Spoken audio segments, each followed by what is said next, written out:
चलिए अब हम अपनी सेल इंजरी यूनिट में आगे बढ़ेंगे और आज देखेंगे लेक्चर नंबर 17। देखो आज हम अपनी सेल इंजरी यूनिट को ख़त्म कर देंगे, मतलब हमने टोटल 17 लेक्चर में अपनी सेल इंजरी यूनिट को ख़त्म कर दिया है, ठीक है। और देखो ये जो यूनिट है काफ़ी इंटरेस्टिंग यूनिट है, काफ़ी इंपॉर्टेंट यूनिट है, ठीक है। ये आपका कहीं ना कहीं बेस बनाएगी, इसलिए इस यूनिट को अच्छे से पढ़ लेना, ठीक है। चलिए अब देखो लास्ट लेक्चर में हम पढ़ेंगे कैल्सिफिकेशन। चलिए देखो कैल्सिफिकेशन मतलब deposition of calcium is known as calcification, ठीक है। चलिए अब देखो डिपोजिशन ऑफ कैल्शियम या तो डेड टिश्यू में होगा या लिविंग टिश्यू में होगा, ठीक है। मतलब कैल्शियम का डिपोजिशन या तो डेड टिश्यू में होगा या लिविंग टिश्यू में होगा। अगर कैल्शियम का डिपोजिशन डेड टिश्यू में होगा तो इसको आप कहोगे डिस्ट्रोफिक कैल्सिफिकेशन। वहीं अगर कैल्शियम का डिपोजिशन लिविंग टिश्यू में होगा तो इसको आप कहोगे मेटास्टैटिक कैल्सिफिकेशन, ठीक है। अब देखो डेड में भी डी आ रहा है और डिस्ट्रोफिक में भी डी आ रहा है, ठीक है। चलिए तो डेड टिश्यू में अगर कैल्शियम का डिपोजिशन होगा तो डिस्ट्रोफिक कैल्सिफिकेशन, वहीं अगर लिविंग टिश्यू में कैल्शियम का डिपोजिशन होगा तो मेटास्टैटिक कैल्सिफिकेशन। चलिए अब देखो डिस्ट्रोफिक कैल्सिफिकेशन को देखते हैं। देखो कैल्शियम लेवल बढ़ जाता है और ये डिपॉजिट हो जाता है डेड टिश्यू में, ठीक है। चलिए दूसरा पॉइंट देखो, ध्यान रखना डिस्ट्रोफिक कैल्सिफिकेशन में ब्लड कैल्शियम लेवल नॉर्मल रहता है, ठीक है। चलिए वहीं no abnormality in calcium metabolism. अब देखो अगर ब्लड कैल्शियम लेवल नॉर्मल रहेगा तो कैल्शियम का मेटाबॉलिज्म भी तो नॉर्मल रहेगा ना, ठीक है। चलिए अब देखो डिस्ट्रोफिक कैल्सिफिकेशन में होता क्या है। पहला पॉइंट ये कि कैल्शियम डिपॉजिट होने लगता है डेड टिश्यू में, ठीक है। ये जो वाइट वाइट है ये आपका कैल्शियम है, ठीक है। चलिए दूसरा पॉइंट कि ब्लड का जो कैल्शियम लेवल है वो नॉर्मल रहता है, ठीक है। तीसरा पॉइंट जो मेटाबॉलिज्म है कैल्शियम का उसमें कोई फर्क नहीं आता है। वो क्यों? देखो अगर ब्लड का कैल्शियम लेवल नॉर्मल रहेगा तो जो लिविंग टिश्यू के पास कैल्शियम जाएगा वो भी नॉर्मल जाएगा, ठीक है। मतलब जितने अमाउंट में लिविंग टिश्यू को कैल्शियम की ज़रूरत है उतने ही अमाउंट में ब्लड से जाएगा, क्योंकि ब्लड में भी कैल्शियम लेवल नॉर्मल है।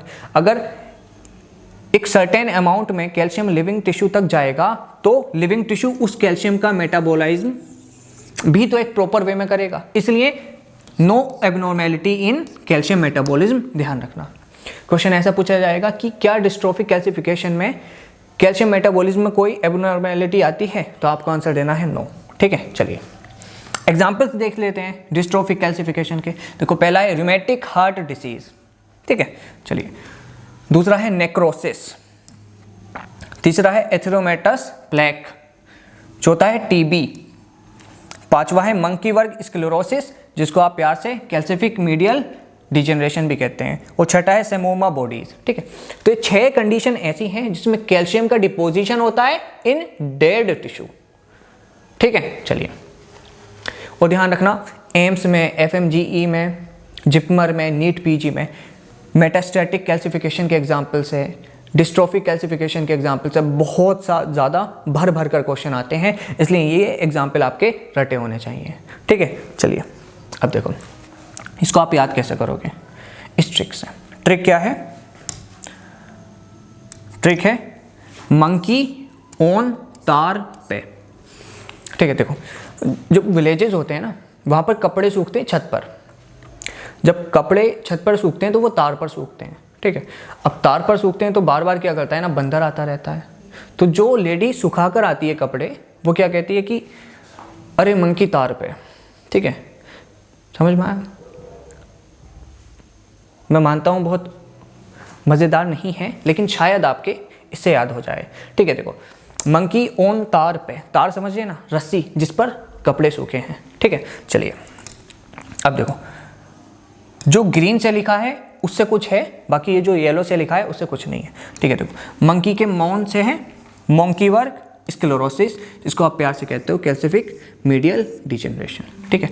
ओ से कुछ नहीं है, एन से है नेक्रोसिस, तार के टी से है टीबी, ए से है एथेरोमेटस प्लेक, आर से है रूमेटिक हार्ट डिसीज, पी से है सेमोमा बॉडीज, ठीक है, चलिए तो ये एग्जाम्पल याद कर लेना यार, बहुत ज़्यादा क्वेश्चंस पूछे जाते हैं इससे। अब देखो सेमोमा बॉडीज सीन इन, ये भी आपको याद करने हैं, ठीक है। देखो पेपिलरी कार्सिनोमा ऑफ थायराइड में सीन होती हैं, प्रोलैक्टिनोमा में सीन होती हैं, ठीक है, सोमेटोस्टेटिनोमा में प्रेजेंट होती हैं, सीरस ओवेरियन ट्यूमर में प्रेजेंट होती हैं, मेनिंजियोमा में प्रेजेंट होती हैं और मीजोथीलियोमा में प्रेजेंट होती हैं, ठीक है। और आप इसको याद कैसे करोगे, पीएसएम, आपका एमबीबीएस में सब्जेक्ट है ना पीएसएम।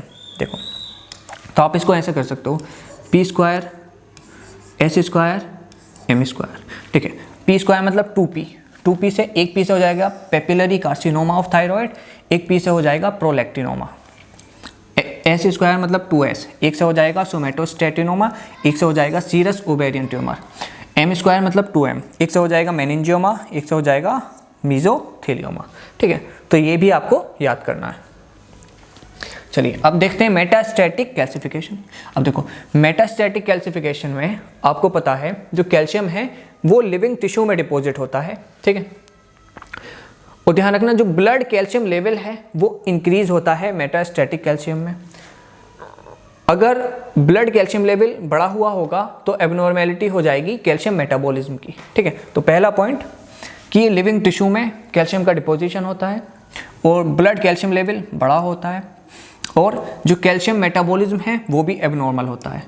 अब समझो, देखो कैल्शियम ब्लड में इंक्रीज होता है, ठीक है, बड़ा हुआ होता है, वहीं डेड टिश्यू में कोई भी कैल्शियम का डिपोजिशन नहीं होता है, ठीक है। वहीं अब सोचो अगर ब्लड में कैल्शियम लेवल बड़ा है तो ये लिविंग टिश्यू की तरफ डिपॉजिट होगा ना, जाएगा और लिविंग टिश्यू में डिपॉजिट हो जाएगा, ठीक है, समझ रहे हैं ना आप कहीं ना कहीं। और अगर लिविंग टिश्यू में बहुत ज़्यादा कैल्शियम हो जाएगा तो लिविंग टिश्यू उस कैल्शियम को मेटाबोलाइज भी करेगा, मतलब एबनॉर्मेलिटी आ जाएगी कैल्शियम के मेटाबॉलिज्म में, ठीक है। तो ये 3 पॉइंट एसोसिएटेड है मेटास्टैटिक कैल्सिफिकेशन के, ध्यान रखना। चलिए अब हम देखेंगे एग्जांपल्स ऑफ मेटास्टैटिक कैल्सिफिकेशन। चलिए पहला है विटामिन डी रिलेटेड डिसऑर्डर, ठीक है। देखो विटामिन डी जो है वो कैल्शियम के एब्जॉर्प्शन में हेल्प कराता है इंटेस्टाइन से।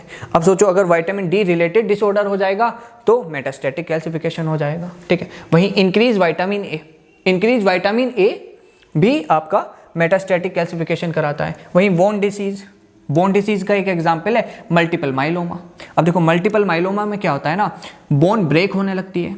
अब सोचो बोन किस चीज़ की बनी हुई होती है, कैल्शियम की। अगर बोन ब्रेक होगी तो कैल्शियम टूटकर गिरने लगेगा, वो जो टूटा हुआ कैल्शियम है, ठीक है, वो कहाँ जाएगा, ब्लड में। तो इस वजह से ब्लड का कैल्शियम लेवल बढ़ जाएगा और आपको हो जाएगा मेटास्टैटिक कैल्सिफिकेशन। वहीं पैराथायरॉयडिज्म, देखो पैराथायरॉयड हार्मोन क्या कराता है, पैराथायरॉयड हार्मोन बोन को ब्रेक कराता है। अब वही बात है, अगर बोन का ब्रेक होगा तो कैल्शियम ब्लड में बढ़ जाएगा और आपको हो जाएगा मेटास्टैटिक कैल्सिफिकेशन। और ध्यान रखना मेटास्टैटिक कैल्सिफिकेशन का मोस्ट कॉमन कॉज होता है पैराथायरॉयडिज्म, भूलना मत, बहुत इंपॉर्टेंट पॉइंट है, ठीक है। और देखो कुछ कैंसर्स में भी मेटास्टैटिक कैल्सिफिकेशन होता है, जैसे renal cell cancer and breast cancer, ठीक है। तो ये एग्जाम्पल्स नहीं भूलने भाई, मेटास्टैटिक कैल्सिफिकेशन के एग्जाम्पल और डिस्ट्रोफिक कैल्सिफिकेशन के एग्जाम्पल बहुत इंपॉर्टेंट है, आपको नहीं भूलने हैं, ठीक है। बहुत ज़्यादा क्वेश्चंस आते हैं यहाँ से, ठीक है। चलिए और देखो सार्कोइडोसिस में भी मेटास्टैटिक कैल्सिफिकेशन हो जाता है और मिल्क एल्कली सिंड्रोम में भी मेटास्टैटिक कैल्सिफिकेशन हो जाता है। तो देखो ये 7 एग्जाम्पल हैं मेटास्टैटिक कैल्सिफिकेशन के, वो आपको याद करने हैं। देखो इस ट्रिक से याद कर सकते हो आप। ट्रिक क्या है, ट्रिक है बीसी को पैड्स मिले। यहाँ पर देखो BC क्या है, ब्रो कोड, कुछ गलत मत समझना, ठीक है, और को से कुछ नहीं है। चलिए अब देखो ये पैड्स क्या है, वो जो क्रिकेट खेलते हैं तो बैट्समैन जो लगाता है, ठीक है। तो ब्रो कोड को पैड्स मिले, आप इस तरह से भी याद कर सकते हो या इस तरह से भी याद कर सकते हो, BC को पैड्स मिले। अब देखो B से क्या है, B से है बोन डिसीज, C से क्या है, कैंसर्स, ठीक है। अब को से कुछ नहीं है, पैड्स, मतलब P से क्या है, P से है पैराथायरॉयडिज्म, A से क्या है विटामिन A, D से क्या है विटामिन D, ठीक है, और S से क्या है सार्कोइडोसिस और मिले से क्या है मिल्क एल्कली सिंड्रोम। समझ में आया? ठीक है, तो देखो मेटास्टैटिक कैल्सिफिकेशन के और डिस्ट्रोफिक कैल्सिफिकेशन के एग्जाम्पल नहीं भूलने हैं। भर भर के क्वेश्चंस आते हैं, भर भर के क्वेश्चंस आते हैं, ध्यान रखना हर एग्जाम पे, चाहे एम्स लो, FMGE लो या नीट PG लो या जिपमर लो। आप प्रीवियस ईयर्स क्वेश्चन के मतलब PYQ उठा लो, यहाँ से बहुत क्वेश्चन पाओगे।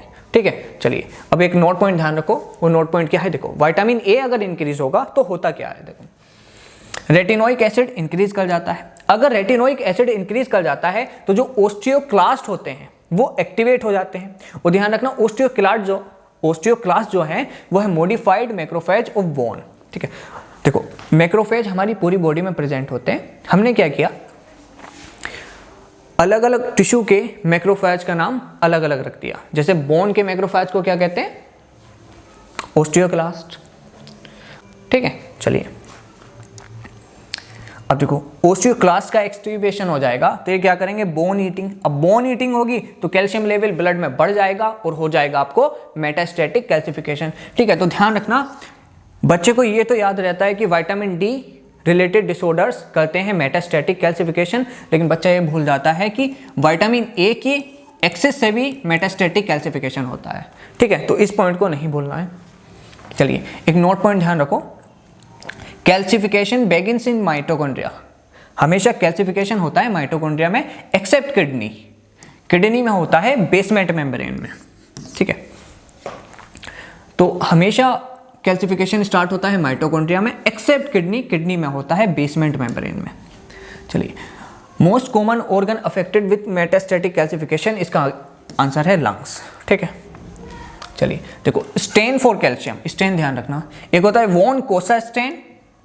वॉन कोसा ब्लैक कलर एपियर होता है कैल्शियम। एक होता है एलिजारिन रेड, इसमें रेड कलर का कैल्शियम एपियर होता है। ठीक है, तो 2 स्टेन है, एक वॉन कोसा स्टेन, एक एलिजारिन रेड स्टेन। ठीक है, तो देखो स्टेन से भी बहुत ज़्यादा क्वेश्चन आते हैं चाहे किसी भी चीज़ का हो, इसलिए वो स्टेन आपके रटे होने चाहिए। ठीक है, तो कैल्शियम के कितने स्टेन होते हैं? 2, एक होता है वॉन कोसा, एक होता है एलिजारिन रेड। वॉन कोसा में कैल्शियम ब्लैक कलर का अपियर होता है, जबकि एलिजारिन रेड में कैल्शियम रेड कलर का अपियर होता है। ठीक है, चलिए वो देखो कोसा मतलब के मतलब काला, काला मतलब ब्लैक, ऐसा आप याद कर सकते हो। बाकी एलिजारिन रेड में तो आर आ रहा है, वो रेड खुद आ रहा है, तो वो खुद बता रहा है कि कैल्शियम रेड अपियर होगा।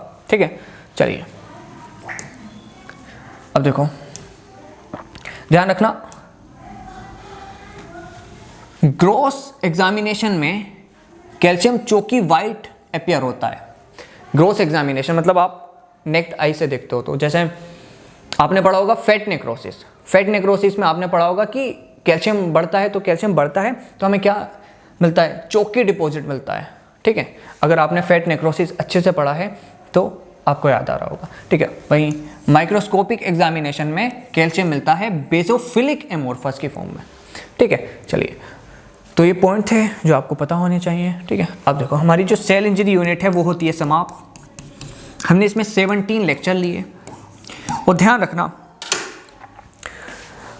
इन 17 लेक्चर में इतना कंटेंट है कि अगर आप लगभग 100 PYQ उठाएंगे सेल इंजरी के, चाहे वो एम्स का हो, जिपमर का हो, नीट PG का हो, FMGE का हो, ठीक है, तो आप लगभग अगर आप ने बहुत अच्छे से पढ़ा है तो 90 क्वेश्चन कर दोगे।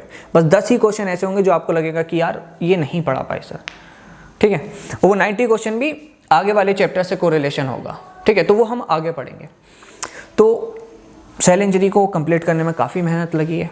उम्मीद है आपको लेक्चर्स समझ में आए होंगे। कुछ मॉडिफिकेशन चाहते हैं लेक्चर्स में तो बताइए, हम उसको इम्प्रूव करेंगे। ठीक है, थैंक यू।